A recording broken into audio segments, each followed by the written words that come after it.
Hi, good afternoon, everybody. Welcome. We are here in studio today talking sports with Val. Hope everybody had a great Thanksgiving. Ate lots of turkey and pie and all kinds of good stuff. How was yours? Yeah, it was really great. I mean, my brother is a Bears fan, so he was kind of yelling at the TV and then eating food at the same time. It was Not a not a good time to be a Bears fan, is it? he needed a hug after the game. It was good to see him, so I was going to hug him anyway, but he needed an extra hug after that one. Yeah. As a Boiler fan, Yeah, I can feel his pain. So, especially after last night, I'm not too worried about the football team, but wasn't a good night at Happy Valley for the Boilers. So I saw that they lost by 11, and then I saw the highlights. It wasn't even. it wasn't that close. It wasn't that close. They were down by 27 at one point, I think, in the second Yeah, half. Yeah. yeah. So yeah, I can feel that. I can feel that kind of pain. Um, so yeah, hope everybody had a great Thanksgiving. So we're back after a little break. We took the week off, and so we got a lot of stuff to talk about. You got some stuff here in your intro you want to go through. Yeah, let's talk about the girls wrestling state tournament. We've kind of been wondering when this information was going to come out, and I guess the IHSA had said, well, schools keep coming to us and keep saying, hey, we've got a girls wrestling team, and so we want in this tournament as well. So we finally got the sectional assignments or alignments. They finally came out late last night, and we now know that Rochester will be heading to Columbia City for their sectional, Wow. which was not something that we were counting. We thought they would be sent to Western. They're not going to Western. They're going to Columbia City. So with a lot of Fort Wayne teams, I think a lot of some Wabash County teams. So they're going to Columbia City. That'll be, and again, sectionals will be held statewide on Friday, January 3rd. January. Okay. I couldn't remember if they were right before the first or right after the first. So that's going to be interesting in itself. Yeah, Having to go to sectionals that close to the right. Christmas break. So Rochester will be going to Columbia City. Caston and Pioneer will be going to Western. Okay. Culver and Winnemac will be going to Hobart. So, and Valley will not be participating in the tournament. Okay. We think they have a couple of girls wrestlers, but they won't be participating. So how At many? least I didn't see them listed on the thing. So how many sectional sites do we have in the I think in the there's north? I think six. I think there are eight. 8 and 8. Eight, yeah. Okay. Now the Columbia City sectional and the Western sectional will feed into the Rochester regional. Okay. And again, the Rochester regional is set for Friday, January 10th, And there's no semi-state. and there's no semi-state. So they regional winners and the qualifiers go straight to state. Yes. Okay. Top four at sectional go to regional. Top four at regional go to state. Okay. The Hobart sectional feeds into the Goshen regional. Oh. So that's how that will work. And So again, if you're Winnemac, you go from Hobart to Goshen. Hobart to Goshen. Yikes. Yeah. And again, Going through Rochester to get there. yeah. Top four in each sectional advance to regional. Top four at each regional advance to state. And again, the state will be held at Friday, January 17th at the Corteva Coliseum which in Indianapolis. That's the former Farmer Coliseum, former Pepsi. Yeah. Coliseum, At the yeah. fairgrounds. The fairgrounds, Yeah. yes. Yeah. Okay. We should also mention while we're at it, the girls and boys wrestling rankings came out on IndianaMat.com. And on the girls' side, Lily Gerald is ranked number 5 at 105, and Lane Pepler is ranked number 5 at 170. Okay. So the girl that Lane lost to at the Rochester Invite, Heaven Gardner from New Haven, she's ranked number 3. Okay. So yeah, I mean she looked. I mean, so that was as good a match as we thought it was. And then the girl that beat Lily at the Rochester Invite, Cantu, Joanna Cantu from Hobart, she's ranked number 8. So that was a little bit of an upset. But Cantu did make state last year, so she was certainly no pushover. But Yeah. I'm sure that's somebody that Lily will want to wrestle again down the road and could see at state. Will Lane see her girl at sectional then, possibly at Columbia City? Yeah, I think it's possible. Yeah. Yeah. And then, so those are the two girls that are ranked. The girl from Frontier at 105 is ranked number 4. She's ranked just ahead of Lily. she and Lily have already wrestled twice this year, and each has won once. Stoller from Frontier pinned Lily the first time they met, but Lily avenged that loss and beat her pretty decisively, 12-2. Okay. So they will probably be meeting again at some point, you would think. And again, the girls go to East Noble for the East Noble invite tomorrow. Okay. As for the boys, there are four Rochester boys who are ranked. Lane Horn is number 4 at 132. Lane's going up from 126 to 132 this year. I think he's going to, again, Lane, he's made state each of the last 2 years. He's going to have, I think, a terrific year again this year. As for Brant Beck, he is number 2 at 165. There was talk about Brant. I talked with Tristan Wilson yesterday. They were going back and forth about will he go 165 or 175. They decided to keep him at 165 this year. He's ranked number 2. The guy who's ranked number 1 is Aiden Costello of Hobart. Costello made state last year at 175 and is going down a class this year. Wow. So that will be interesting to see if they wind up blocking Horns at semi-state. Yeah. Or maybe even before then. Costello has been to state multiple times as well, like Brant has. Yeah.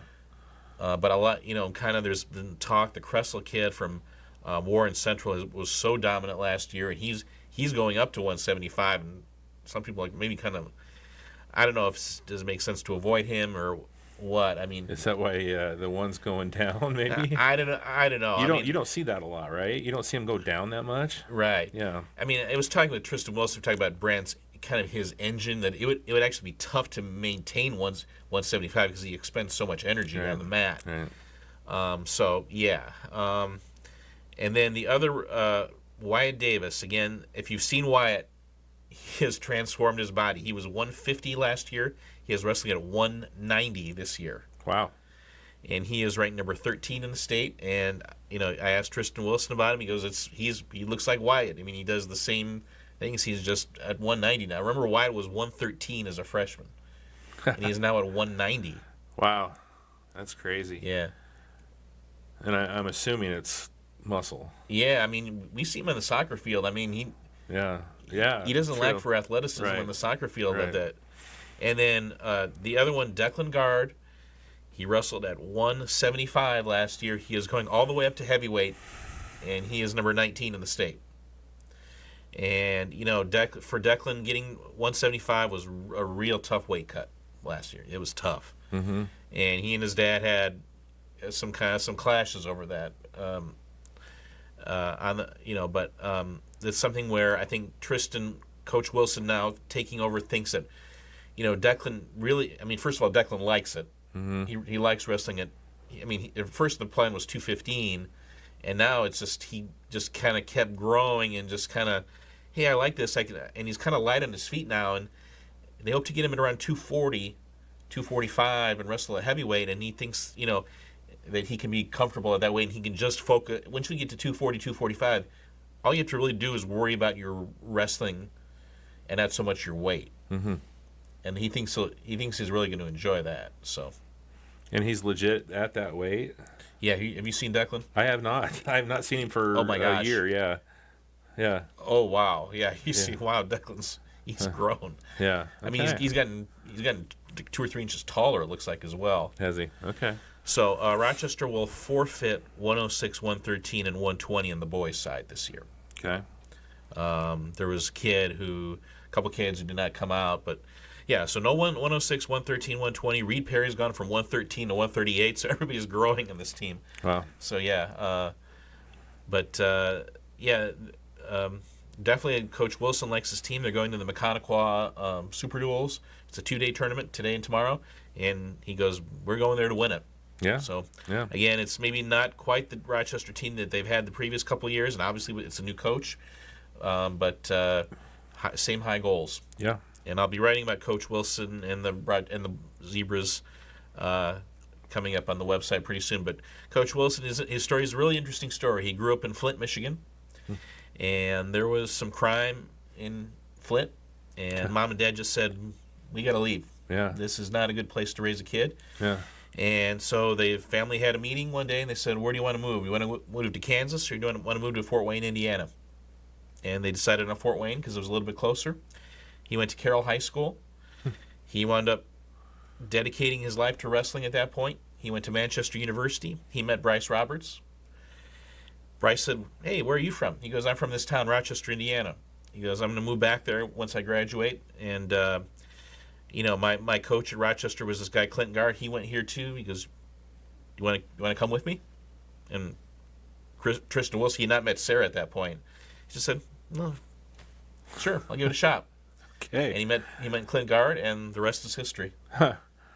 Did not know that. Yeah. Of course, we've got to work with Tristan quite a bit over the years, with the ZBN stuff. Mm-hmm. So, and it was always, you could tell that the passion was there for the wrestling as well. But that's an interesting story. So Yeah. looking forward to seeing that one come out. Yeah. I wanted to give a shout out to Ken Fox. He is the sports editor at the Elkhart Truth, and he is the recipient of the IHSA Distinguished Media Service Award. Congratulations, Ken. He's done great work for a long time. He is a 1980 Plymouth grad. Played baseball. He always refers to Coach Nixon and the lessons he learned playing baseball for him and into his sports writing career. The Elkhart Truth is a sister paper of the Rochester Sentinel, which is where my work appears. So definitely, had many conversations with Ken over the years. A very dedicated sports fan. He could have, if he had wanted to cover college or pro sports, he could have done that. But he just has had a passion for high school sports. He's done a great job, and definitely a well-deserved award, the IHSA Distinguished Media Service Award. Yeah, somebody in this room might have gotten that, right? Yeah, it's possible. Might have happened. And it wasn't me. Okay. Bud Wright, wanted to give a shout out to him on an outstanding football coaching career at Sheridan. He resigned this year after 59 years at Sheridan. An amazing career that ends kind of under mysterious circumstances. I guess he had been suspended earlier this year. But as a coach, he is 83 years old, and he is still seemingly at the top of his game. Sheridan won sectional this year. They won regional last year. I read a statement that said that he may not be done. Yeah. He might possibly be. He said resigned. He did not say retired. Yeah. And his son was just named the head coach at Carmel. Yeah. So that's one possible place to go, though we should mention that his first assistant coaching job back in 1963 was at North Miami. And also, one of his proteges is Joe Grant. Right. Joe Grant was his offensive coordinator. And one thing you talk about to Joe about is he always says that Bud Wright will talk to the young coaches. He wants to know what they're doing because he does not want to fall behind the times. Yeah. That would be interesting, wouldn't it, if he could possibly join that staff? Wow. I just wanted to throw that out go back there. to where it all began. Just go back where it all began. He would be, with your son, but he's a small school coach. Yeah. I could see that happening, and it's not that far. I don't know where he lives, but Sheridan's not that far. Mm-hmm. Wow. Yeah. Interesting. Yeah, Bud Wright did his student teaching at North Miami back 60 years ago. Yeah. Probably was just opening up. Yeah, the high school. The school had been open like 2 or 3 years. Yeah, And then he went to North Newton, wherever that. It wasn't called North Newton though. It was called Morocco. It wasn't called Mount Air High School. After that, then he went there for a year, and then to Sheridan for 59 years. A Millie Scorsone update. If you were watching us 2 weeks ago, I kind of crowdsourced, and I said if anybody knew what Millie Scorsone was up to, you could tell me what she was up to. Well, thankfully, somebody was watching, and we know where Millie is at now. She is at Calumet College, and she is playing basketball there, and I think she's averaging about 4 or 5 points a game. So okay, yeah. Good luck to Millie, but we're keeping an eye on you, Millie. We didn't want to think like we forgot about you. And then the next IHSA Executive Committee meeting is coming up on Wednesday, and we don't know exactly what they'll be talking about, but maybe spring sports sectional sites will be coming out at that time. Yeah. I think we know Oak Hill will be hosting softball and baseball sectionals, but we'll find out about the rest of the area. Yeah. All right. Good information there, hopefully, coming out of that meeting. So let's take a quick break here. We'll come back and we'll talk some more sports with Val here in just a moment. The Winning Edge is your source for custom apparel, school spirit wear, awards, tumblers, embroidery, screen printing, sublimated team jerseys, and sports equipment. The Winning Edge offers a vast portfolio of quality custom products for any occasion. Our custom Edge stores are no cost to set up, provide a great place for fans to purchase team apparel, drinkware, and more. The Winning Edge is your one-stop shop for custom. Find your edge by calling 574-223-6090 and going to thewinningedgeathletics.com and follow us on Facebook, X, Instagram, and LinkedIn. Have you heard of the Game Day Co? We are a trendy new sports boutique featuring one-of-a-kind sports designs, teacher designs, accessories, and much more. Who says your team spirit can't be trendy? The Game Day Co. is located inside the Winning Edge at 221 Roush Place Drive, Rochester, Indiana, and follow us on Instagram at The Game Day Co. Mike's Trash is your local provider for a variety of trash removal and dumpster services to Rochester and the surrounding areas. From residential to commercial, and even for seasonal lake residents, Mike's Trash's reliable staff can help you find the right fit for your trash removal needs. To find a list of our services, visit us online at www.mikestrashllc.com, in store at 824 Main Street, Rochester, or call 574-223-6429. Harley-Davidson of Kokomo is your destination for everything Harley. We carry a complete line of motorcycles, including the new 2024 models. We also offer a full parts department and a service department specializing in customizing, high performance, and routine maintenance. And our motor clothes department carries the latest in genuine Harley-Davidson casual and riding apparel to keep you styling no matter where the road takes you. Call us today at 765-864-9999 or visit us online at hdkokomo.com. The Arlington Public House is your local go-to spot for upscale cuisine with a casual atmosphere. Located at 703 Main Street in downtown Rochester, the Arlington Public House is a perfect stop for dinner with your family while being able to take in the nice view of Main Street. Stop on in Monday through Thursday from 4 p.m. to 9 p.m. and on Friday to Saturday from 2 p.m. to 10 p.m. To see a full menu, visit us at www.girettisplace.com or call us at 574-223-7101. Welcome back here, talking sports with Val for a Friday afternoon. We're going to be heading over to Winamac later on this afternoon to see the Rochester Zebras at the Winamac Warriors, so it should be a good one there. Let's talk some Rochester Lady Zebras basketball here, sitting at 7-2, 2-0 in conference. 3-1 in their last 4 games since we've last talked, with wins over Mechanical, a loss against Valley. Let's talk about those real quick, and then we got some highlights from Winamac and Culver games. Right, the Mechanical game, they led by as many as 16. They wound up winning by 7. It was a rocky landing to the plane, but what they did to get to that 16-point lead was they played really well. They took advantage of an illness to Courtney Stoll of Mechanical, who didn't play. Rochester really played lockdown defense. Mechanical, they hit 8 threes in the game, so they scored 24 of their 28 points on threes, but they didn't get much of an inside game going. Mm-hmm. And, Rochester hit enough threes in that game, had balanced scoring, was able to hang on and get the win after building that 16-point lead in the third quarter. The Valley game, they get off to a terrible start in that game. They were down 12-4. They came all the way back. They led 18-16 at halftime, 28-25 after 3 quarters.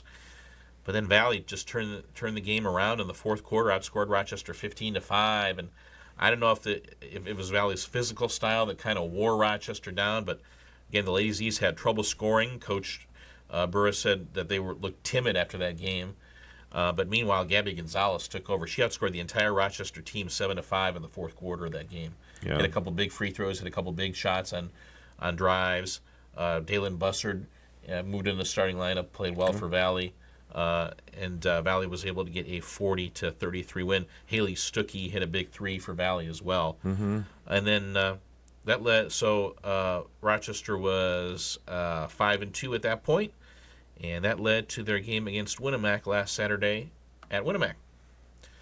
All right, we were there busy Saturday as we were at home with the boys versus Valley in the afternoon, and then headed over to Winamac. Here's the Zebras. This is not a conference game, but boy, it's a rivalry nonetheless. It's a rivalry game, and Tony Stasiak, acknowledged that he's been on both sides of this rivalry. Again, Braylon Hunter hits a 3 from the corner to start the game, and Rochester led 3-0, and then Rochester didn't score for another 6 minutes. And Winamac, some nice ball movement. 3 good by Candace Croft, and that put them up 6-3. And they would lead 9-3 at the end of the first quarter. And then all of a sudden, Rochester goes to it started with a half-court trap, and then it became a full-court press. There was a 3 by Clevenger, then they immediately stole the ball. Wilson got a layup, and then that 3 by Ella McCarter. Rochester scored 17 points in the first 2.5 minutes of the second quarter. Yeah. Ever scoring 3 points in the first quarter. That put them up 24-14. That's a 3 by Hunter. Put them up by 11 at that point. They led by 8 at the half, 27-19.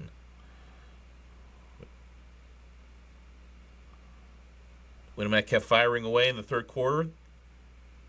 That 3, that was by, I think, I forget if it was a Popejoy or I think it was Croft. Popejoy. I made it 29-22, but Winamac did not score the last, I think, was it the last 6 minutes of the third quarter? And that Rochester hits a couple threes. They scored the last 6 points of the quarter, and they lead 35-22 going into the fourth. Rochester would get the lead up to 14 on 2 different occasions. That was Clevenger finding Jayla Miller for a bucket, I believe. Yep. They got it to 41-27. Winamac kept pecking away. Marissa Iverson, boy, I was impressed with her last year. I was even more impressed with her this time. She's then that 3 with 7 seconds to go by Croft made it 46-39. But as you see, Coach Stasiak says no fouls, and Rochester's able to dribble out the clock, and Rochester wins 46-39. Third year in a row, the road team has won between Rochester and Winamac.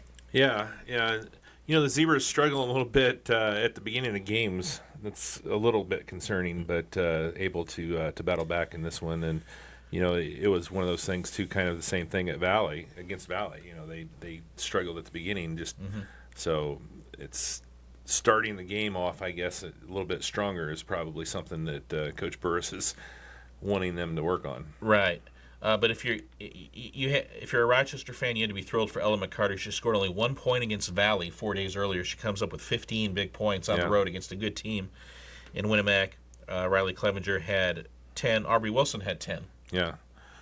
So a Wednesday night game against the Culver Cavaliers. The young Cavaliers team, got to see them, you know, just a week or so ago down at Pioneer. Ava McCune is going to be a baller. I mean, she is a great player. Obviously, we've talked about her a lot on the pitch with her prowess on the soccer field. But Coach Neese, you know, this is a really young team. Only 2 seniors that play, pretty much, and a lot of freshmen and sophomores, and really good numbers. Yeah. That was a 3. That was a banked-in 3. Was that by McCarter? You can see there. Or anyway, they get 6-5. But 2 fast break buckets, and Culver led 10-5 at one point in the first quarter. That's when Braylon Hunter got involved. Actually, the first 3 was by McCarter, but these 2 threes, one from each corner by Hunter. Yeah. That 3 made it 11-10. I think that first one was a Hunter. So it was Hunter on the left, Hunter on the right. Yeah. Yeah. So Rochester led 13-10 at the end of one quarter. Then a steal and a fast break bucket by Wilson made it 15-10. And that was a 3-point play by Amaya Williams. Amaya led Culver with 11. That was a 3-pointer by Riley Clevenger.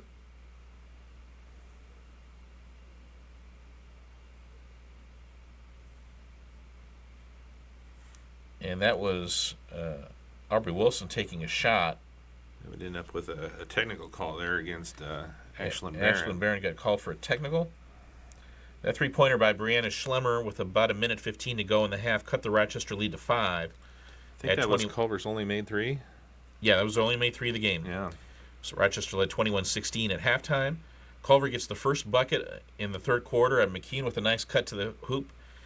And that turned out to be their only field goal of the third quarter. Here's 1-3 from the corner by Hunter.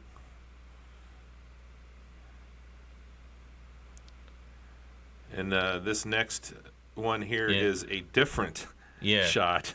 Exactly the same. Right, and Coach Clevenger to Hunter. Yeah, and Coach Neese said that, he goes, Coach Burris put us in a bind by you put Clevenger and Hunter on the same side of the court. It puts us in a bind defensively because how do you guard that? Right. If you go to Clevenger, then she gets it to Hunter. If you go to Hunter, then Clevenger's going to take it. It's a really good and. Yeah. At this point, I'm getting excited about Braylon Hunter. Yeah.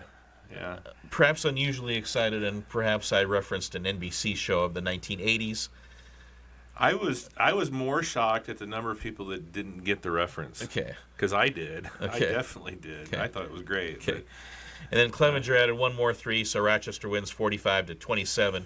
Rochester outscored Culver 9-8 in the fourth quarter. It might not sound like a big deal, but remember they had been outscored in the fourth quarter by Maconaquah Valley and Winnemac, so that's progress. Yeah.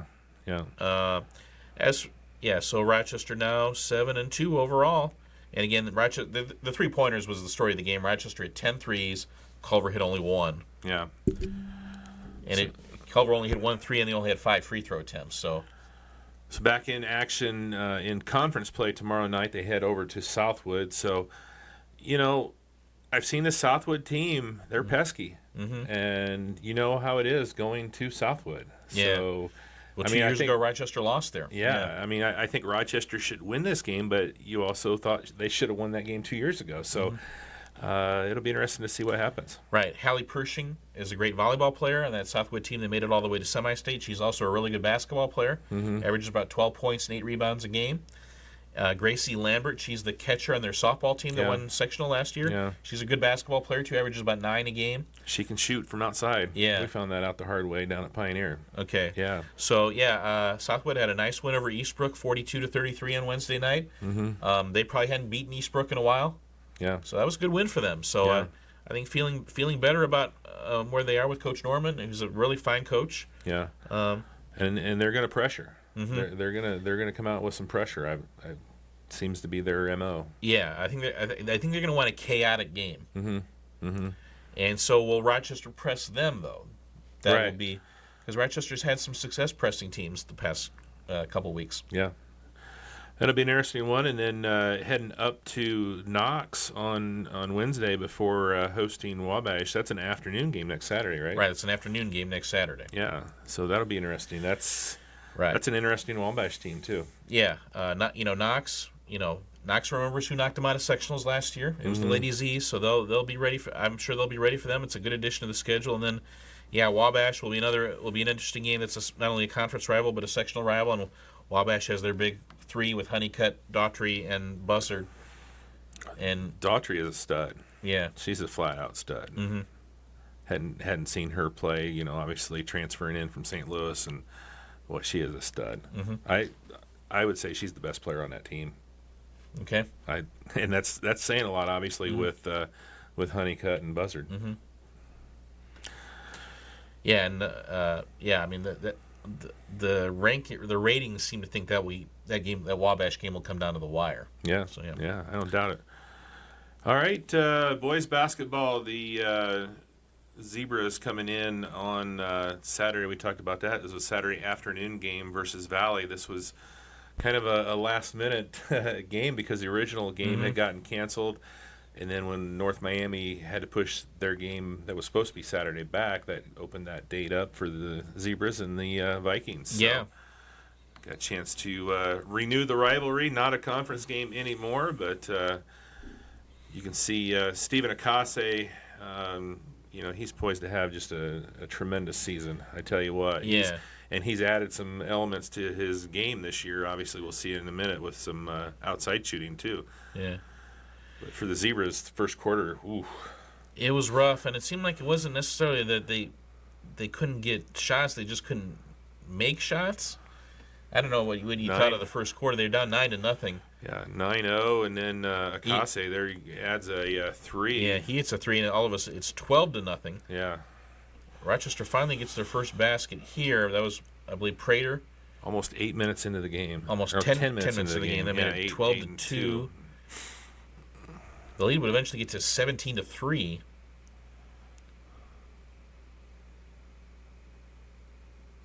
And then there was that wild shot. I think it was Bogger who made that shot. Mm-hmm. Three-point play. And they stayed close. But again, Valley was able to kind of pick apart Rochester's pressure.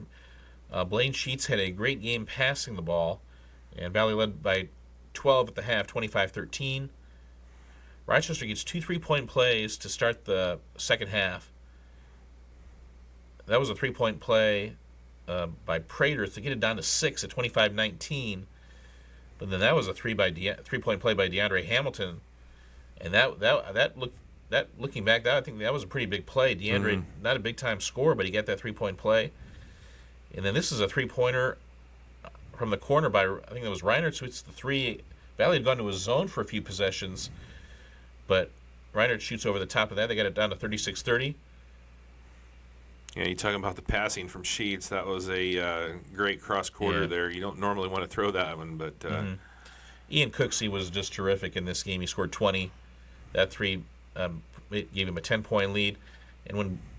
But the MVP, I thought, the guy who I thought was the MVP for Valley, and Coach Luce agreed with me afterwards, was Blaine Sheets. He was just tremendous. He had him for 7 points, 7 rebounds, and 5 assists. They're up by 13 at 47-34. Rochester goes on their run now. That 3-pointer from the corner by Drew Bowers made it 48-40. Reinertz was fouled in the act of shooting a 3-pointer. He made 2 of 3, so they get it down to 6. And then when Prater finishes, they get it down to 4 at 50-46. That was as close as they got. Valley scored the last 6 points of the game, and they win it 56-46. Yeah. 4th straight year Valley has beaten Rochester. Yeah, and I think that, for Rochester, this one is a tough one to swallow because, obviously starting 5 seniors and having that great junior class, you thought of, boy, this is the year that we can get them. We're at home, and it just... Valley was coming off a loss. Yeah. Just the start, obviously, 12-0 before you get your first bucket. It's a hard hill to climb. Right. So. Right. And then heading over tonight, as we said. Right, and that came after a win, by the way, over Culver, 55-12 in their season opener, where they did look really good. Yeah. So the Zebras head over to Winnemac tonight. So what's your thoughts on the game there? This is going to be interesting to see how well Brendan Hines handles Rochester's press. Because the ball's going to be in his hands a lot. But, Brendan Hines is a senior. He's seen just about everything. So can Rochester bother Winnemac with their pressure? And if they force the ball out of Brendan's hands, who else can handle it? Can Will Malco isn't necessarily a guard or known for his ball handling, but he might have to handle it some. Jabin Hines isn't known for being a ball handler, but he might have to handle it some. Justin Potoff, I think he's more of a 2 than a 1, but he might have to handle it some. So what will Winnemac's press breakers look like? And then defensively, how will Winnemac match up with Reinertz? Because Tanner's got to be feeling pretty confident coming out of this, because Stephen Akasi is 6'6", and he'll probably be the best defender Tanner will face all year. And Tanner put 12 points on the board against him. Yeah. So I'm really excited for Tanner's season. I think he's really primed to have it.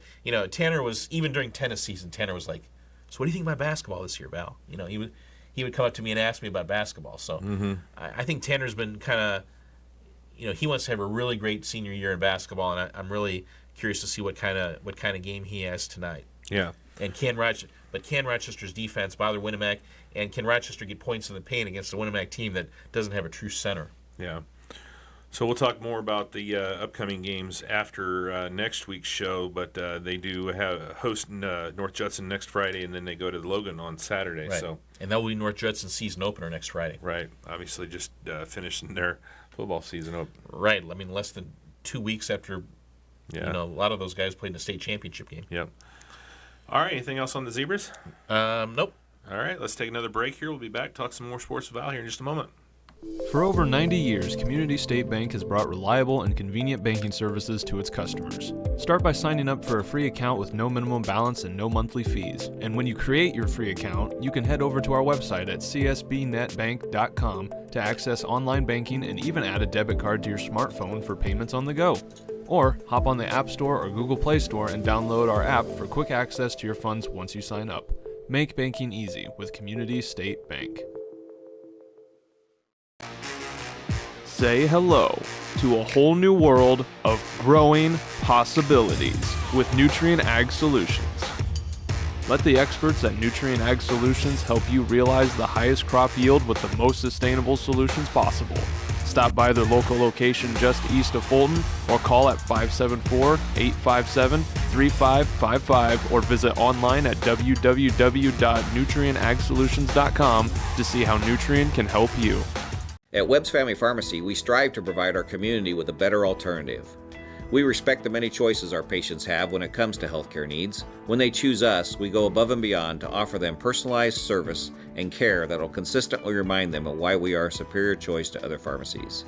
Pharmacy care should be proactive when possible, should be customized to patient needs, should strive for better health outcomes, should help manage costs. At Webb's Family Pharmacy, our mission is to provide the pharmacy care you deserve.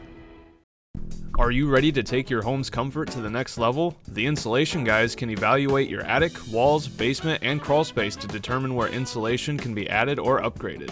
Our expert team delivers high-quality insulation solutions, not only improving your home's comfort, but also lowering your energy bills. Call us today for a free quote at 574-223-3626 or visit us online at www.theinsulationguys.net.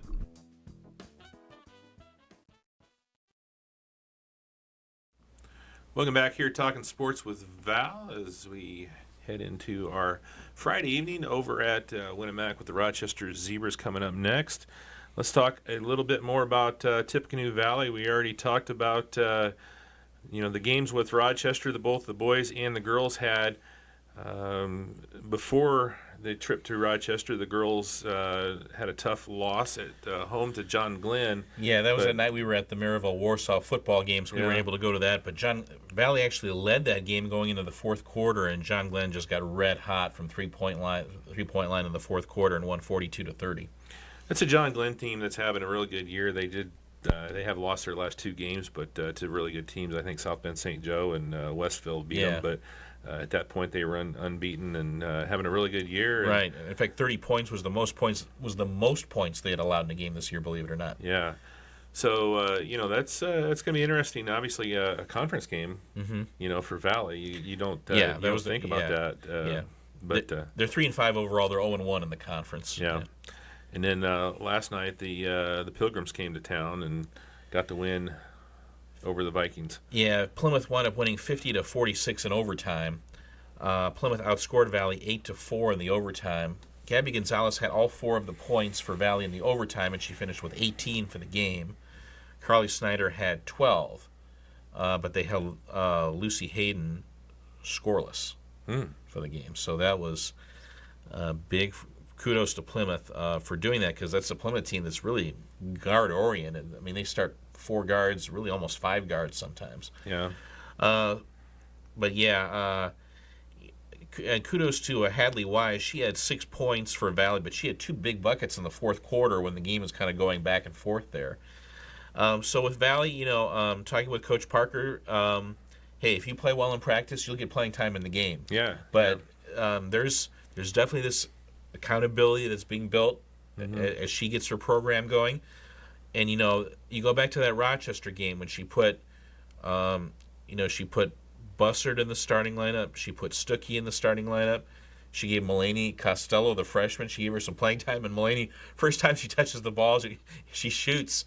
I mean, it almost goes in. The second time she gets the ball, she shoots again, and it does go in. So you got to be excited about it. I mean, she plays confidently, and you got to be excited about her future. She played pretty well against Plymouth again last night. So the freshman you could tell she's a talented kid. I mean, obviously we know her older sister is a very talented athlete as well on the volleyball court and on the softball diamond. So, but trying to figure out combinations that work, and which 5 works as a starting lineup.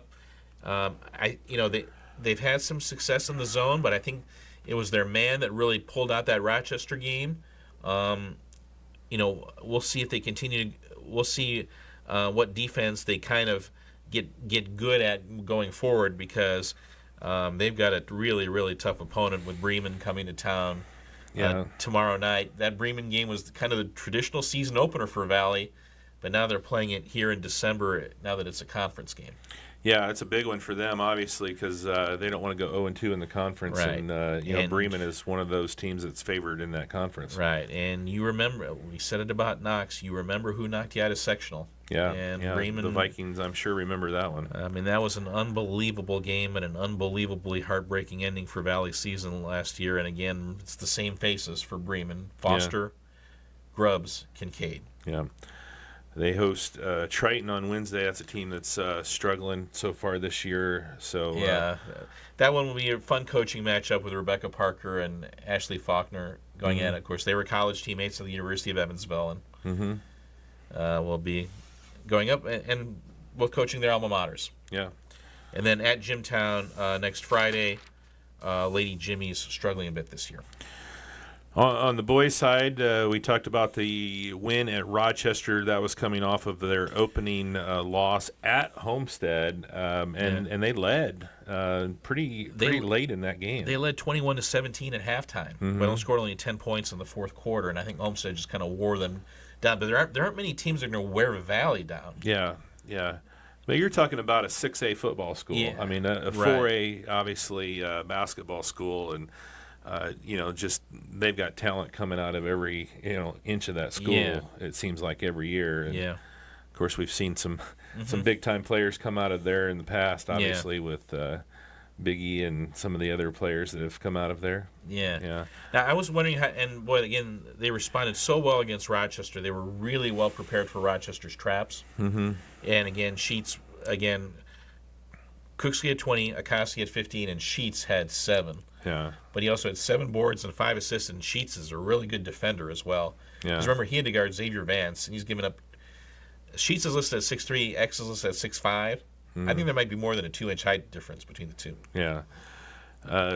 Coach Luce not afraid to take on all comers, taking on Fort Wayne Southside. Unfortunately, got another L in that one. Yeah, lost 55-48 on Tuesday. I haven't seen the stats from that one yet. We'll get them on the website as soon as we can. But remember, they lost at home to Fort Wayne Southside last year, and then beat them at that holiday tournament. So they split 2 games with them last year. Fort Wayne Southside, they are big. They've got a 6'6" center who probably matched up with Akasi pretty well. Yeah.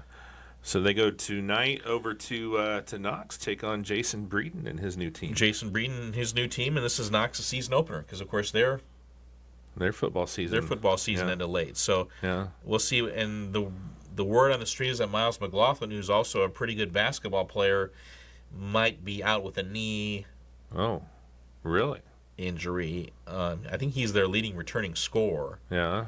So, and he's their point guard. So we will see. That's just kind of the scuttlebutt we've heard. I don't know if that's anything official, but we'll see if he's out there tonight. And another big game coming up on Tuesday as they host Manchester and Mr. Benton. Gavin Benton, who had 35 points and 16 rebounds against Oak Hill last week. Yeah, Manchester's ranked number 9 in Class 2A. Yeah. Not many 2A opponents on Valley's schedule. I think Rochester and Manchester might be the only ones, but yeah, that would be a very interesting matchup to see how Valley goes up against Manchester's team and how Valley, again, because Manchester will probably press them, and how will Valley handle that pressure. Yeah. And then hosting, they are playing a lot of home games. Hosting Bremen then next Saturday, so that's another big conference game for them. Right, and the Graverson kid is a good player. That's a Bremen team that they're a good shooting team. They're a team that can tear it up from 3-point line if you don't close out on them. Yeah. Caston girls, boy, I tell you what, this young squad of Coach Douglas is putting some things together. I am so impressed with their last couple of games. A win on the road on a Monday night at Oregon Davis. That is impressive. Yeah. I don't care who you are. Winning at Oregon Davis is not easy. Yeah, they won at the Den. Yeah. And they held OD scoreless for over 7 minutes in the fourth quarter. They were down 42-39. They went on a 10-0 run to go, 49-42. OD hit a three-pointer with 0.4 seconds left. Yeah. But by then the game was pretty much over by that point. And their zone defense just throttled OD. OD was just they didn't know how to handle it. And that 1-2-2, it was just suffocating after a while. And the other big key, and again, Maddie Douglas, phenomenal, 26 points, and battling foul trouble. Allison Craig, and Natalie Warner all had 4 fouls at one point in the fourth quarter, and none of them. Warner did foul out, but for the most part, they were able to be effective even with the fouls. And Warner, they got her back healthy. There was so much concern about, but the MRI came back clean, and she came back against OD, and she had 2 huge baskets in the fourth quarter in that game. Again, Natalie Warner's 6'1", OD's tallest player is 5'8", and one was a putback and one was just a post-up. And you can tell Natalie's been working a lot on her footwork in the post, and boy, she came up huge in that game. Yeah. And followed that up with a big win against Logansport to set up a opportunity for a three-peat in the Cass County Invite. They take on a very good Lewis Cass team coming up on Saturday evening. Right. Maddie Douglas had 23 against Logansport, and now that interesting point guard matchup, Maddie Douglas versus Afton Griffin. How will that play out? I mean, again, Afton only scored 5 against Pioneer the other night. Will she want to bounce back and have a big game? But how will their zone try and handle Maddie Douglas? Yeah. So they got the game with Lewis Cass. They go, is that home or away against Judson? At North Judson on Thursday. We saw them last night, obviously, at Argus. That's a quality team there, conference game. And then hosting Triton next Saturday as well. Right. We call that Hell Week for Caston every year because right around this time of year, they play Judson, Triton, and Pioneer, 3 conference opponents in like a 5-day span. They go Judson Thursday, Triton Saturday, Pioneer Tuesday. Yeah.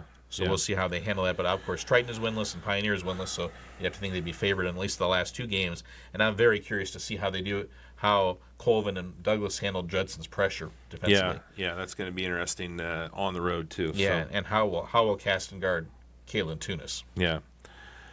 So the boys started off their season with a big win. I don't know if that's a record, but I think I heard that was a record, 85 points. It might have been, and what was interesting about that is nobody from Caston scored more than 15. Right, it was very balanced balanced. scoring. Yeah. Hook had 15. Logan Mollenkoff, the freshman, had 13. I think Summers had 12 or 13. Gavin Mollenkoff, I think, had 9. So, yeah, that's been the story of this year, the depth in their scoring. Yeah. And then Logansport, they lose 65-53, but they were ahead most of that game as well. Logan finally kind of took over in the second half. But that was at the Berry Bowl. Yeah.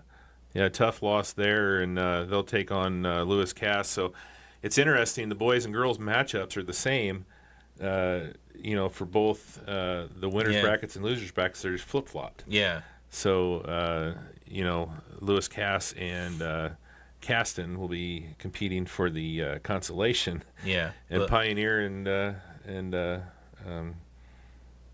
Logansport, Logansport will be in the championship for the boys. So so the game tonight against Lewis Cass will start at 6:30 at the Berry Bowl. Yeah, and that will be that's going to be an interesting matchup to see. Hook is 6'5". Lewis Cass doesn't really have anybody taller than 6'3". So will Lane be in the post?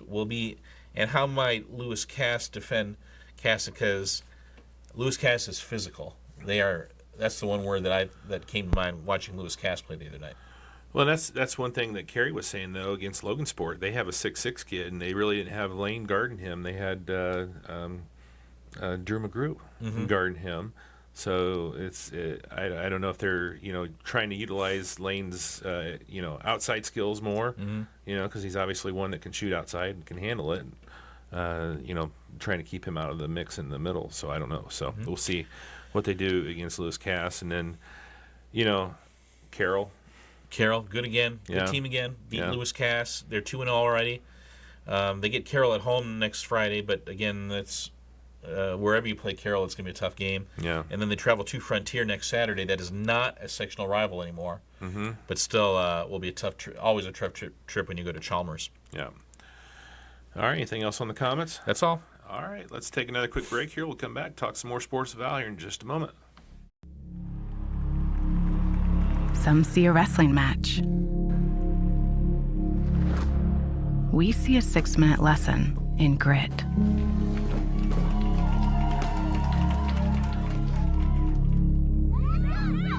Some see a coach sending a runner home. We see a mentor guiding a student athlete into the future.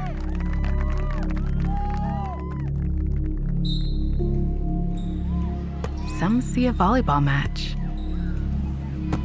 We see a student athlete learning how to be poised under pressure.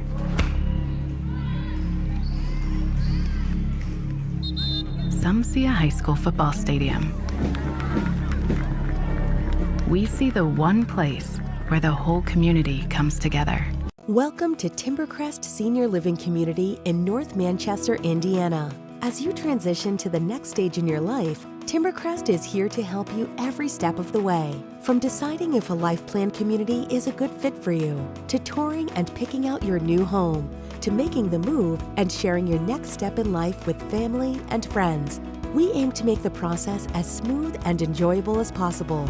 Contact us today to schedule a tour and discover your new home. Dick's Drive-In is the place to go for delicious, high-quality comfort food.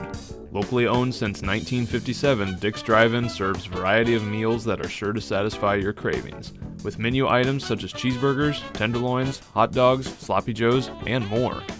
Not only that, but be sure to keep an eye out for our locally famous taco trailer. To learn more, visit our Facebook page or visit us at 184 North Main Street in Rochester. There are some things in life you just can't plan for. But here at Evans Agency, we strive to help you have all your bases covered when it comes to protecting your assets from whatever life throws your way. Whether it's home, business, auto, or life, Evans... Welcome back here, Talking Sports with Val on a Friday afternoon. And Pioneer Panthers, Val, the girls are 0-6, 0-1 in the conference. Obviously trying to put some things together, new coach, new system, and a couple players that didn't come out. So things are, trying to put, everything together. But I thought their last game that they played against Lewis Cass, obviously minus the first quarter, their best game of the year so far, obviously taking a very good Lewis Cass team into overtime. Yeah, it started with, a 37-33 home loss to Culver back on the 23rd, and then they lost to Wabash 60-38. And I know you've talked about Wabash already, about how talented they are. And then they had, about a week to get ready for this Lewis Cass game, and they fall behind 24-8 after the first quarter, and it's like, well, here we go. This is a Lewis Cass team that made it to semi-state, and then all of a sudden, this Pioneer team just got tough. They just played tough, and Miley Sipe, she scores 12 points in the first quarter, but she was not a big factor. She only scored 5 the rest of the game. And then I thought Pioneers, again, I don't think Pioneers going to be an explosive offensive team. I don't know if they have those elements. But one thing they did is they really passed the ball well. Mm-hmm. The ball was moving. It was moving from side to side. And they, it was simple passes. Just find the open player, keep the ball moving, and eventually you'll get an open shot. And that's a sign that they're developing trust amongst each other. Mm-hmm. Again, McKenna Stricker led with 11, and Mia McKegg had 10. And it's not a surprise when McKenna and Mia score in double figures. But for Hannah Ziegler to score 8 and for Kinsey Hathaway to score 7, that was absolutely huge. I think the 8 for Ziegler was a career high, and the 7 for Hathaway tied her career high. Tied Hannah's high, and it was Kinsey's high. Okay, the reverse. Tied Hannah's, and it was Kinsey's career high. Mm-hmm. And again, Kinsey was able to finish down low in traffic, and Hannah was really assertive with the ball, whether it was when she caught the ball in the high post, whether it's to pass it out or to turn around and take that little 12-foot shot, which was going in. Mm-hmm. And that they both have improved a ton in the last couple of weeks. Since I saw them play Tri-County. You've obviously seen them more, but I saw them play Tri-County in their opener, and boy, have they improved a lot. And just the continuity of the offense looks so much better. Yeah. Yeah, I thought the high-low game between Hannah and Kinsey was big, and obviously, like you said, the passing. Turnovers, most teams are going to be mad at 14 turnovers. That's by far the season low for Pioneer. Yeah. And that made a big difference as well. When you can keep the ball and you don't have, live ball turnovers, that we talk about that all the time. That makes a big difference. Yeah, and meanwhile they forced 14 turnovers, and they held Afton Griffin. She had a bucket in the first quarter. She did not score again until the overtime. Mm-hmm. Yeah. Yeah, you go from 24-8. They tied it at 30. So I mean, that's a pretty nice little run. Right. And in a lot of ways, the MVP of the game for Lewis Cass was that Anna Hedrick, who had some big shots for them. Mm-hmm. I think she had a big 3 in the fourth quarter and a big shot in the overtime. Yeah. Unfortunately, after taking them in overtime, they get outscored 8-2 in the overtime and lose by 6. But still, that sets up some positive vibes, I hope, for them. They've got an opportunity with a Logansport team that is struggling. They've only got 1 win on the season as well, so maybe they can pick up a win there, and then the battle of zone defenses, because Coach Kiesling is his own coach as well as Coach McWhirter. And they go to North Miami on Tuesday. North Miami, obviously, we saw them against Rochester at home, and it's a good team, but if Pioneer plays the way they did against Lewis Cass, I think they can compete with that North Miami team. I agree. I agree. I think, obviously, North Miami will have more size than Lewis Cass when you talk about Sailors and Donaldson, presuming they're healthy. Yeah. And obviously their guards are bigger, too. Yeah, and their guards are bigger, too. They're just bigger. Yeah. But it's a game they certainly can compete in. Yeah. Absolutely. Yeah. And then they host North White on Thursday, and that's a game that they can compete in, certainly. I mean, again, North White will throw zone at them, probably. Yeah. North White's got that Autumn Rife, who's a big-time post player. She can put a double-double up on you in a hurry. Yeah. And then it's her and a bunch of guards. Yeah.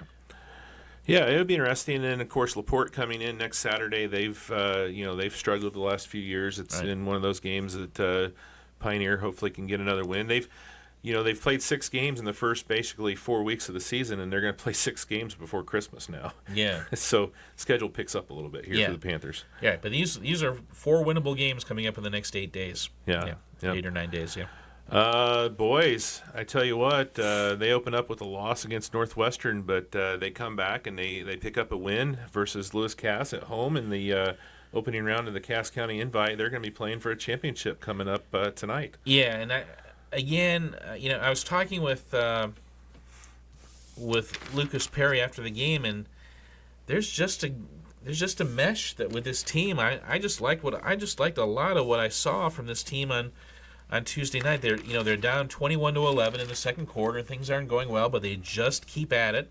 Mm-hmm. And with Aiden Quillen and Micah Rands, it's kind of like having 2 point guards out there, and I think it makes each of them makes the other's job easier. Yeah. And then you got a 3-point shooter in Noah Miller, who hits 4 threes and scores 13 points. Yeah.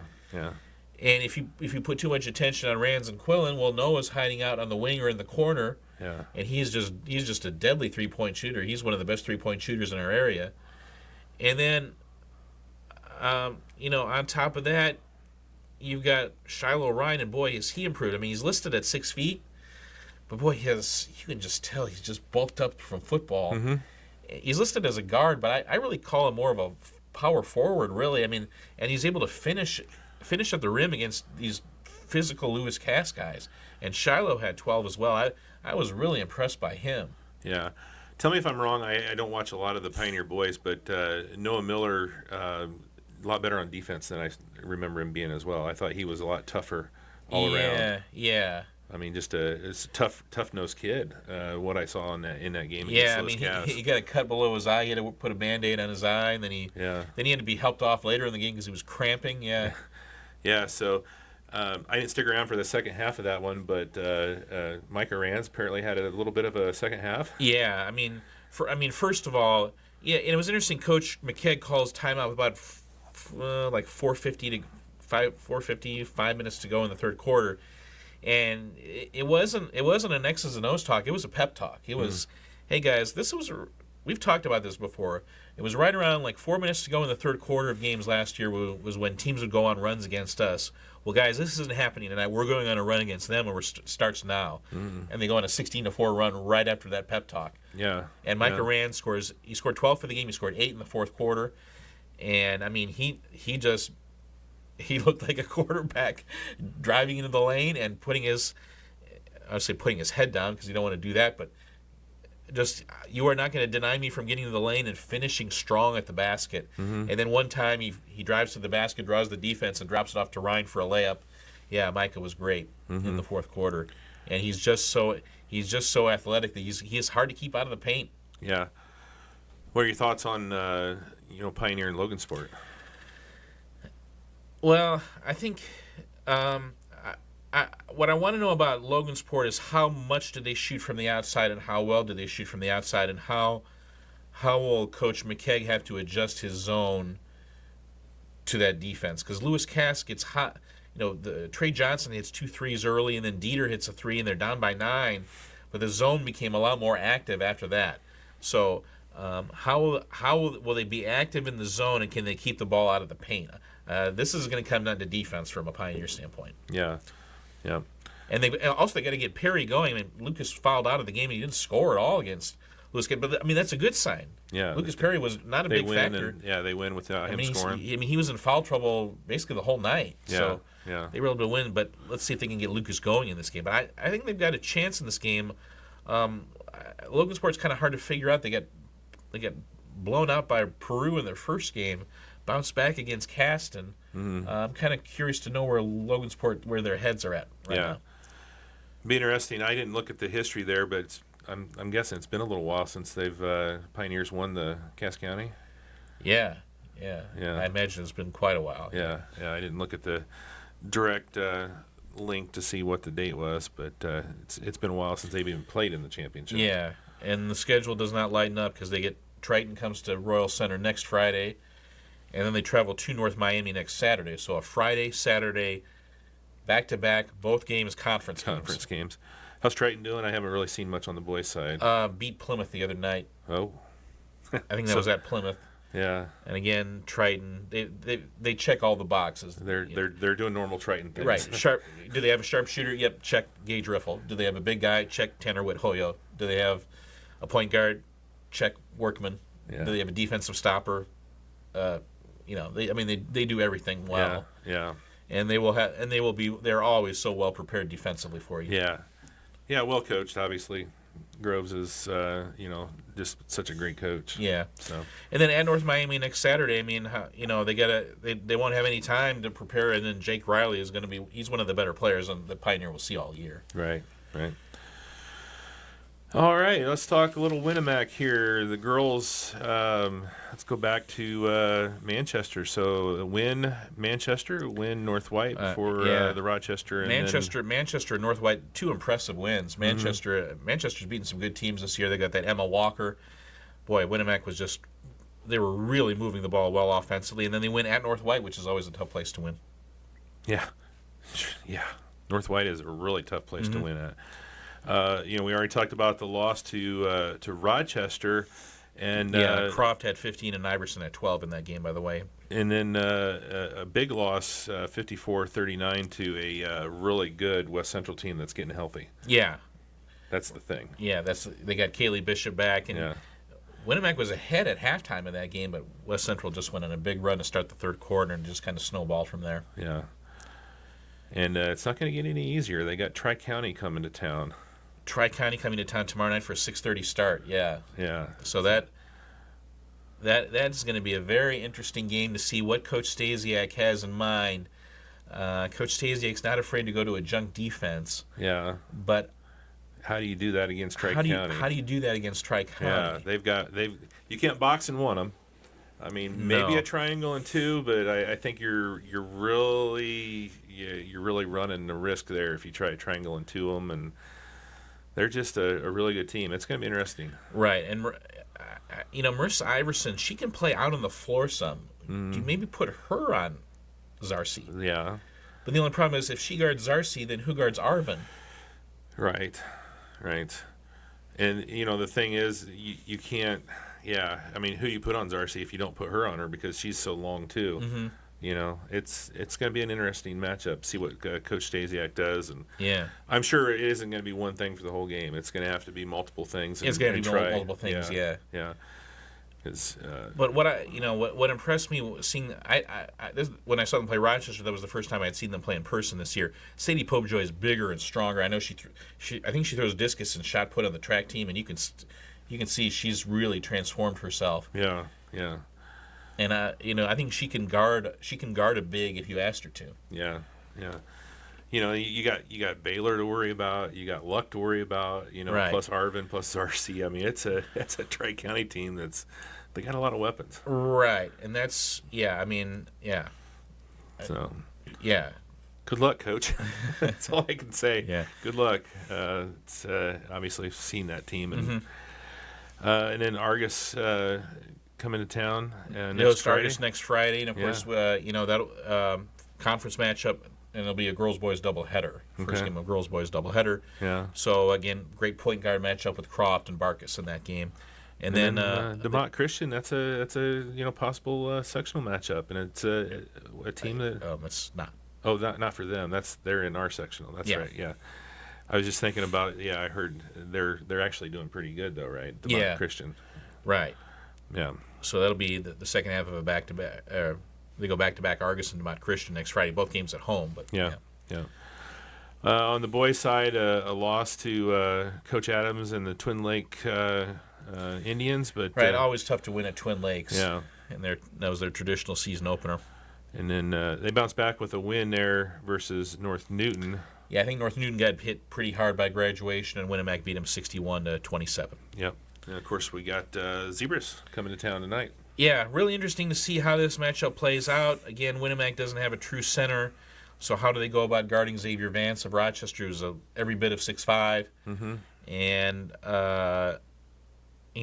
can they get a step on Rochester and get some dribble penetration into the basket, or how do they wind up getting the ball in the paint? Mm-hmm. It's kind of wondering. I'm curious about that, and then But first of all, how do they handle Rochester's pressure? Yeah. On the road at Knox on Tuesday, and then they'll be at home against Argus, like you said, on Friday. Right, and obviously the Knox game is a big game because even though it's not a conference game, Knox is a sectional opponent. Okay. And, of course, Knox just getting, as we just said, just getting their season started. Yeah. And might have some injury issues. All right. Anything else on Winnemac? No, just really looking forward to seeing their team tonight. Again, Jabin Hines scored in double figures against North Newton, so if he can, they can give him like a fourth scorer to go with Brendan Hines, Malco, and Potoff. Yeah. I want to thank Brian Leverance, too, the athletic director, for letting us go over there for the girls' game and for the boys' game. Really appreciate that. Always getting a chance to go over there and cover the teams as they host Rochester, both girls and boys this year. So we'll take a quick break here. We'll come back and we'll talk some Argus Dragons when we get back here, talking sports with Val. Stop on by to Inyards Hardware for all your home project needs. With a broad selection of garden supplies, tools, and paints featuring brands like Milwaukee, Diablo, and their newest paint line Valspar, you can be sure that Inyards will supply you with the most top-rated equipment. And if you need something for a quick job, check out Inyards Rental Selection to get you going. Stop on in at 1619 Main Street, Rochester, or call 574-223-4920 to see how Inyards' friendly staff can help you. At First Federal Savings Bank, you can bank on the go. With the First Federal Savings Bank mobile app, you can check account balances, transfer money, view account history, deposit your checks, and pay your bills. If you want your mobile banking done easy, download the First Federal Savings Bank mobile app today. The app is available for both Apple and Android phones and tablets. Just type in First Federal Savings Bank in the search bar and look for the white star with the green background. Kriskins Pools and Spas is your local contractor for all your pool and hot tub installation needs. With a wide selection to choose from, Kriskins is sure to hook you up with exactly what you need no matter what your budget is. To learn more about our services, visit KriskinsPoolsandSpas.com, call 574-857-3100, or stop on by at 7448 Liberty Avenue in Fulton to see how Kriskins can help you. Mike Anderson in Rochester is here to set you up with a new set of wheels. From coming on the lot to driving off in your new dream car, Mike Anderson strives to give you the smoothest dealership experience. Not only that, but Mike Anderson in Rochester is here to lend a hand with their service center to keep your ride running. Stop on in for a test drive or call today at 574-223-2711 to see how Mike Anderson in Rochester can steer you in the right direction.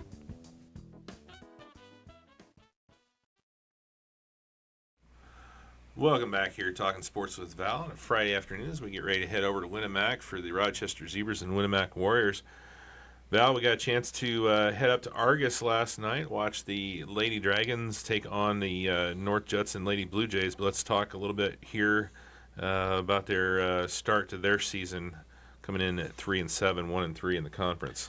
Yeah, they lost to Trinity Greenlawn 46-39 a couple weeks ago, and that was, again, I interviewed Coach Jennings after the North Judson game last night, and I would just say frustrated would be the word to describe, because they just have these periods of time during games, just a bad quarter or a bad 6 minutes where just things fall apart on them, and they, that Trinity Greenlawn game that they lose 46-39, they were ahead most of that game, and I think you can talk to darn near any coach, and they're going to have that problem. Yeah, right? It's not a Argus issue. It's yeah.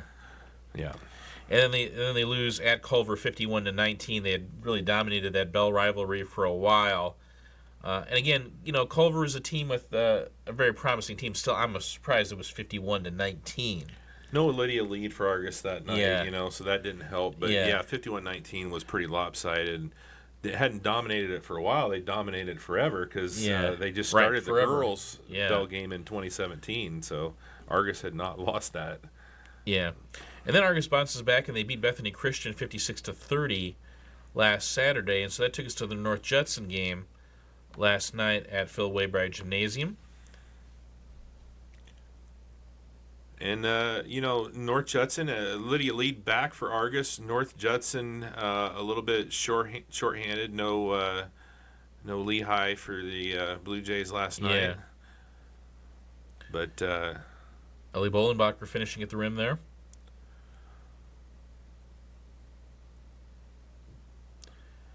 That was they still had a number 11 on their team though.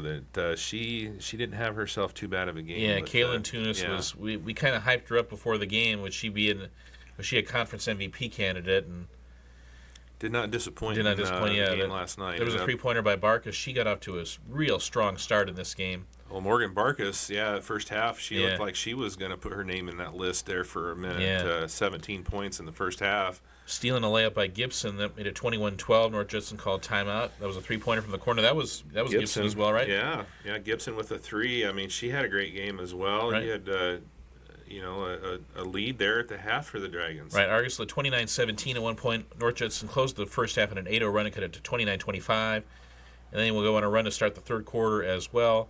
That was DeBoard with DeBoard. Yeah. And the putback. Yeah, and to put back. Yeah, and Tunis, boy, that was a tough shot. She was kind of falling way to her left and got that to go. Then she hits that big 3 right at the end of the third quarter. That might have been the biggest basket of the game. That was a dagger. Instead of Judson being up by 3, they're up by 6 going into the fourth. And then Argus didn't score the first 4 minutes of the fourth quarter. And that's a nice putback. That was Grace Craig. She was, Tunis led the way with 25, but it wasn't like it was a one-person show. Mm-hmm.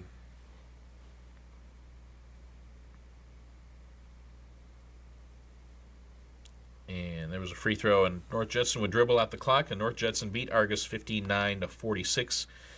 Tunis had 25, and Craig who had 10. Lexi Howard hit 3 big threes off the bench for North Judson. She had 9. So an outstanding effort. 17 points and 10 boards for Barkas. A career-high 14 for Lexi Gibson. 10 points and 12 rebounds for Ellie Bolenbacher. So both Barkas and Bolenbacher had double-doubles, but it wasn't enough. Yeah, unfortunately for Morgan, I mean, she had all the 17 in the first half. Did not score in the second half, and Lydia Lead, I think, only had 3 or 4 for the game. So she struggled a little bit. Yeah, she had a big 3 in the third quarter, but I think a free throw and a 3, so she had 4, and so I mean, you saw pieces of glimpses of what they can do, but like you said, just too many times with big stretches without putting the ball in the basket. Yeah, right, and turnovers too. They had 27 turnovers. Yeah, and that's when you've got 2 senior guards. That's really disappointing. You really hope that would not happen. Yeah. What do the Dragons have coming up? they've got West Central coming up on Saturday, and that will be an interesting game because, West Central is, as Coach, I talked with Brian Jennings after the game, he goes, we're going to get more of the same from West Central. They're going to try and pressure us and force us into making turnovers and create kind of a chaotic type of game. Yeah. And it's a West Central team that's definitely feeling confident after that big win over Winnemac on Tuesday. Right. So on the boys' side of things, they started off with a loss to Bremen. No shame in that, obviously, but Just had a quick message with Nick Kindig after the game. He goes, it was just like a second quarter game got away from us. We really competed well for most of the game. Yeah. Well, it's 65-43 to a pretty talented, pretty athletic Bremen team. Luke Stoltz had, I think, 21 in that game. And, I'm curious to see what Luke can do this year. I mean, can he, he averaged 14 a game last year. Where will that number be this year? Yeah. They host West Central tonight, and this is a West Central team that looks to be very good this year. Right. They've got that Bryson Anenga back. It seemed like he's been at West Central for about 10 years. Yeah. But they've also got the freshman point guard, Brady Bishop, he lit up OD for 29 in their season opener. I don't know what he did against Culver the other night, but I mean they're averaging 72 points a game through 2 games. Brad Odom, he used to be the West Central girls coach. Now he's their boys coach, and you can tell last year was just a kind of a feeling up process between his coach and the players. But with Nanenga back, and if they've got some ball handlers now, they can look like things are on the rise at West Central. Yeah, great for them. It's been a long, rough last decade. Yeah, for them, and it's great if they can turn things around. Not going to get easier for the Dragons. But Argus will have something to say about that tonight. At home. Yeah, and then they head to LaVille on Tuesday, and then they head to Winnemac next Friday. So yeah, I don't know what to make of LaVille so far. They got pounded by Westview last night. Did they? But that was after a pretty nice win over Westville. LaVille beat Westville, but lost to Westview. Okay. So Westview, though, I mean, I don't know about this year, but they've had some good teams. So yeah. I don't know. Yeah. And LaVille's got the sophomore Edison, he's going to be a star there. I mean, he's going to be really, really good. But how and Zarnecki, I mean, you have to game plan for him too. I mean, Zarnecki's on the top of your scouting report, and Edison's right below him. So how will Argus go about defending those two? I think that'll say a lot. But LaVille has not played a home game yet, and the fact that Argus game will be their home opener. Okay. Yeah. And then at Winnemac next Friday, and as the second half of a girls-boys doubleheader, and one thing I talked with Nick Kindig about, he goes, boy, in the TRC, I've been in the TRC my whole life and in the Hoosier North. I'm not used to playing conference games before Christmas. We've got 3 conference games before Christmas, and the Winnemac game will be the first one. Yeah. So that will be interesting to see if Stoltz can have some scoring opportunities against a Winnemac team that isn't very tall. Yeah. Yeah. All right. Anything else on Argus? That's all. All right. Culver, the girls did pick up a couple of wins. They won. We talked about that a little bit with the game at Pioneer, and then talked a little bit about the win at home, obviously against Argus, and then dropping that one. We already saw the highlights there against Rochester. So, what do you want to add on the Pioneer, Argus, and Rochester games from the Culver standpoint? Roles are still being defined. One thing I talked with Adam Neese after the Rochester game, and we talked about Ava McCune's quickness and athleticism, and one thing she's still learning is that, sometimes you have to be quick, but sometimes you also have to slow down. And that's just an experience thing. It's better to be too quick than not quick enough. So she'll learn through and also sometimes she kind of over penetrates, and sometimes she and she gets in kind of no man's land. She gets trapped in the paint, and she can't get a shot off or find an outlet. So, but again, I'm very confident she'll figure it out. Because she's not only is she a really good athlete, but she's really competitive. You can tell that watching her as well. Right. I mean, she's really competitive. Right. And then they've got a shooter in Schlemmer, Amaya Williams.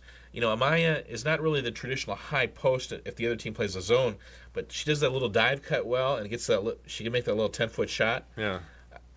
It's just a matter of time. And then, again, neither of the Barron sisters shot the ball very well. Bryn had 3 and Ashley didn't score at all. So if they can just, again, they only hit 1 3 against Rochester's zone. They're going to have to break a zone. They're going to have to shoot over the top of a zone eventually. Yeah. So they go to Lakeland Christian. Okay, deep breath. Okay. At Lakeland Christian tonight, at South Central tomorrow night, home with Trinity Greenlawn on Monday, home with OD on Tuesday, home with Culver Academy next Friday. That's all. 5 games. 5 games in 8 days. Yeah. And the Culver Academy is back on the schedule. Coach Neese said, hey, I'm good friends with Coach Murchie. We talked it out over the summer. We wanted to get each other back on the schedule, so they're going to do that. Okay. But remember, South Central and OD, or South Central, Trinity Greenlawn, and OD are all sectional opponents. And they play those 3 games in a span of 4 days. Yeah. So we'll see how they hold up through this. I remember Haley Parker's been injured the whole year. She hasn't played yet. So they get Haley back, and she can maybe shoot a little bit. Yeah. I will be up there helping the crew out with that Culver Academy game, so looking forward to that. Mm-hmm. Yeah. All right, boys side 0-2. We talked about that opener down at Rochester, and then they lost to that West Central team we were talking about earlier. Right. Offense was much better in the West Central game after a 55-12 loss with Caudell. Caudell had 8, but the rest of the team only had 4. Against West Central, Braylon Jackson had 14. He only had 2 against Rochester, so that was a good improvement. Caudell had 12, and Jonas McEwen had 12. Good. So, but again, that's a West Central team that's explosive. Yeah. So at Lakeland tonight. In the back half of a girls-boys doubleheader. Okay, and then they go to Elkhart Christian next Saturday. So they got a little bit of time. So the girls are heavy on their schedule, and the boys are a little bit lighter. Yeah, a little bit lighter. So a whole week to get in the gym and continue to work. Yeah. And then they get Elkhart Christian at home, and that is a sectional opponent. In fact, Elkhart Christian is the defending sectional champion. Yeah. All right. Anything else on the Cavaliers? That's all I have. Again, we'll have hopefully more on swimming, and we know that there are 3 girls on the swim team, no boys. Okay. So we hope to get some swimming results from Coach Simpson, and some wrestling results too. In fact, we hope to talk a lot more about swimming and wrestling in future episodes here. Okay. All right. And all RTC teams, we're coming soon. I don't know if we'll get them done by the end of this week, but we'll certainly talk about them on next week's show. Okay. For the fall. Yeah, for the fall. Yeah. And girls polls, just wanted to, Columbia City is ranked number 5 in 3A. They're in Valley sectional.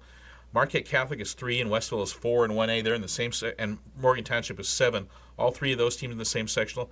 Tri-County is number 10. They're in the same sectional with Caston and Pioneer. Mm-hmm. On the boys' side, Northwood ranked number 13 in 3A. They're in a Valley sectional, and so is Columbia City, and they're ranked number 19. Manchester's number 9, and Wabash is number 17 in 2A. They're in Rochester sectional.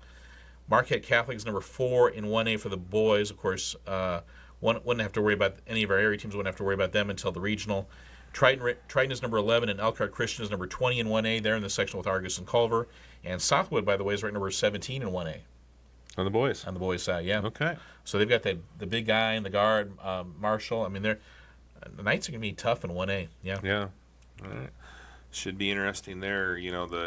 The conference matchups on the girls' sides are kind of starting to take shape a little bit. I mean, we're still pretty early in that season, but obviously we're not really into the boys' matchups yet for the conferences. But still, really looking forward to seeing TRC HNAC. Yeah. On those boys' races. Let's talk about the narrative of the season. We're still writing we're still in chapter 1. Yeah. Oh yeah, on the girls. Yeah. We're just the book's sitting on the table for the boys. Yeah. We haven't opened it yet. Yeah. So, all right, good stuff. Anything else here before we go? Just kudos to the North Judson and Warsaw football teams. Great seasons, but unfortunately ended in losses at Lucas Oil last weekend. Yeah, got to do that game obviously with Warsaw and Maryville. That was a fun time. The weather was interesting. I still wish the Thursday weather would have been so much more fun for us if it would have been snowing. I would, to do a football game in the snow. That's always been kind of my broadcasting, dream, I guess you'd say, like the Buffalo and San Francisco game. Yeah, that would have been fun. So, didn't get a chance to do that. I do want to give a shout out to Damon Binkley for letting us come up last night and do that game with the Argus girls and the North Judson girls. For a new athletic director that also is spending half of his time in the classroom, he's got his stuff together. He's doing a really good job. I really appreciate Damon. Always very courteous and helpful for us. Yeah. Always wants to be very helpful, and we appreciate that as well. So we will be over at Winnemac tonight as the Rochester Zebras head over there for that non-conference matchup with the Warriors. Again, thanks to Brian Leverance for allowing us to go over there and cover that one.